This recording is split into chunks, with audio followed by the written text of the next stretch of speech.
சுவாதி படுகொலை வழக்கில் ராம்குமார் திட்டமிட்டு சிக்க வைக்கப்பட்டுள்ளதாக அவரது வழக்கறிஞர் ராம்ராஜ் குற்றம் சாட்டியுள்ளார்.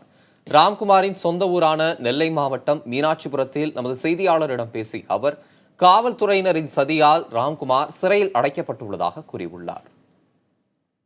ராம்குமார் தான் குற்றவாளி, ஒரே குற்றவாளி தான் இதில் இருக்கிறார் என்று காவல்துறை ஆணையர் ராஜேந்திரனும் அறிக்கை கொடுத்துள்ளார். அறிக்கை கொடுத்த பின்னர் ஏன் அவரிடம் விசாரணை நடத்த வேண்டும், ஏன் அடையாள அணிவிப்பு நடத்த வேண்டும், ஏன் நடித்து காட்ட சொல்ல வேண்டும்?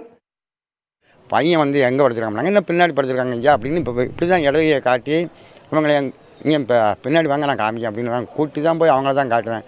அவங்க எனக்கு முன்னால் அதுக்கு முன்னால் ஓடி போய் உங்கள் பையன் பண்ணியிருக்க வேலையை பாருங்கள், கழுத்து அறுத்துக்கிட்டு கிடக்கும் அப்படின்னு மட்டும் சொன்னாங்க. இவங்க தூக்கி சாத்தி வச்சுக்கிட்டே இருக்குது. ஒரு ஆள் ஒரு பீஸ் பிடிச்சிருக்காங்க.